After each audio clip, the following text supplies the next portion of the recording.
So I'm cutting through the shoulder seam and I'm cutting through the armhole.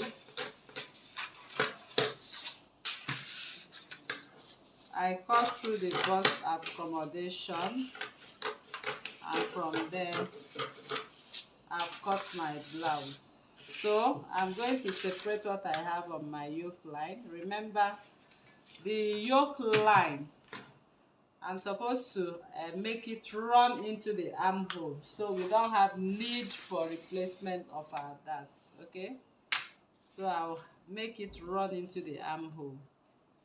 So it will run into the armhole, as you can see right away. So that is my yoke, and I'll simply cut it.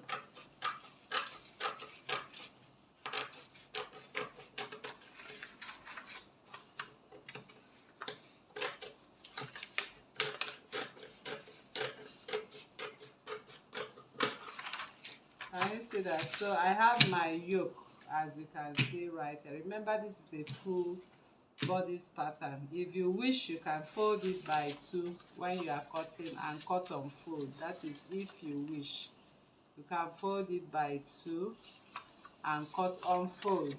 Okay, so I'm going to cut off what we have on the center dart line. So this is the line I'm going to follow. This is the dart. You can see how my scissors is going into the dart. Can you see? And from the upper bust line, I'll also cut and I go into the dart leg. Okay, so I take off the dart now. I'll repeat the same thing right here. I'll get to the under bust and cut directly to the dart leg. So this is what I repeat for all of this. So the reason we have to cut this by 2 is because of because we want to create that peplum. That is the main business of this tutorial. So I'll just simply close up my bust dart now. I'm closing up my bust dart so we can start creating the squared peplum. So I close my bust dart.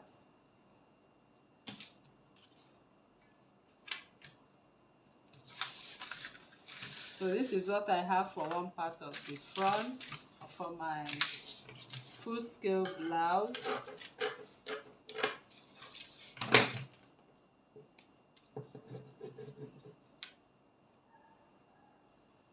Okay, so I close up my bust dart.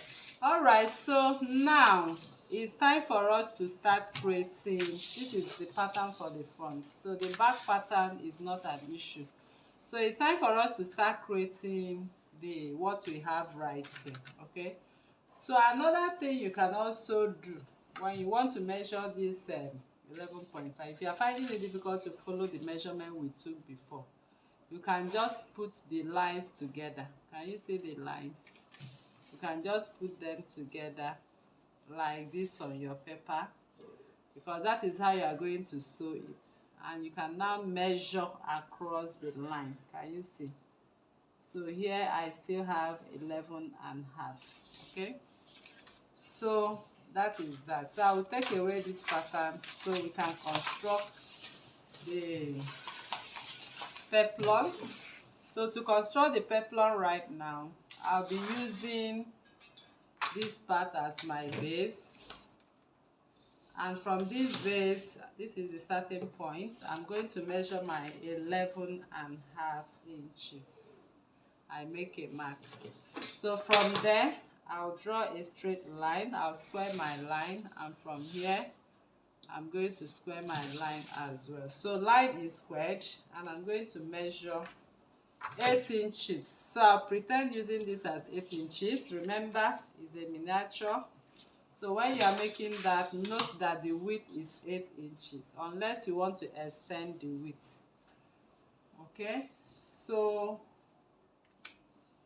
and remember also that the width depends on what you have on the side of your waist to your hem. Okay, so most waist to the hem is usually 8 inches. That is why I'm using it. So now I'll just take what I have right here. So I have 4.5 for the miniature drawing. So let me retrace it. 4.5, 4.5. So that is your 8 inches. Please don't get yourself confused. This is 11.5 which we measured, and this is 8 inches for a full scale drafting. Okay, all right, so I'm going to cut this peplum now that we are going to sew. I'm going to cut it right now.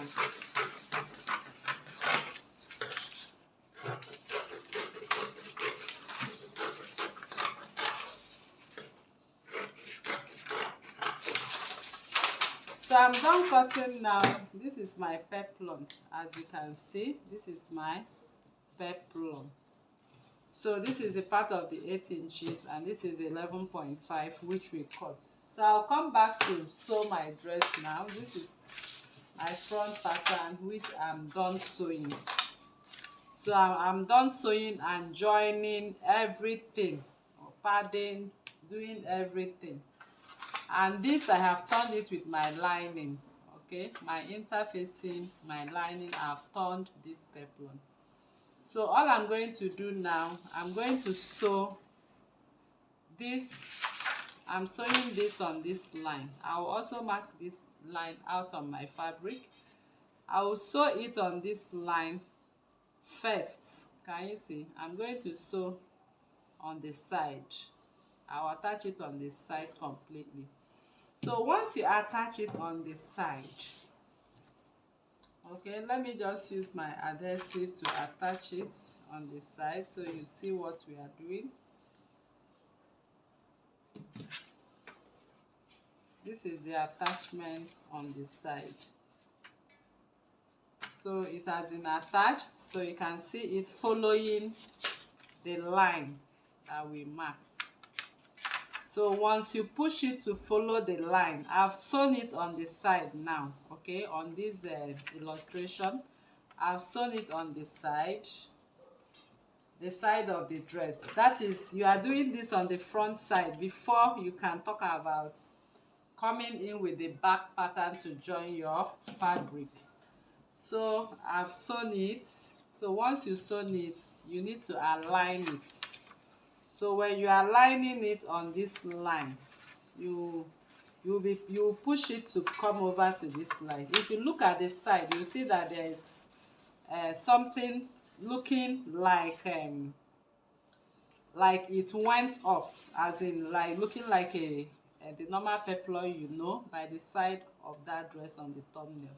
So it's because of the push on this line. So once it's pushed on this line, once your dress is trying to take the shape of this, it will give you this. Okay, it will give you something like this, and this one is sewn directly like this. So once, yeah, I have sewn it. Can you see we have what we have on the thumbnail? So this is it, and that is the square peplum we have. So once you attach that side, you can now go ahead to do what? Run your stitches on this line. Okay, so if you run your stitches on that line, definitely you are going to have that little push-up by the side. Okay, because this is squared and the side is not squared. The hip is curvy, but this part is straight. So once you sew it and you want to align it, definitely you will have a push like this on it. Okay, because you want to adjust it to match up with the line. It will come out something like this. That is what you are going to have. All right, people, so this is how we come to the end of this tutorial. I believe you learned a lot once again on this channel. So if you are new to this channel, please kindly subscribe, turn on your notification bell to receive videos like this every day. Like this video, share to family and friends, and drop your comments on the comment section. and your suggestions as well. Okay, so thank you for coming and for watching once again, and see you in the next tutorial.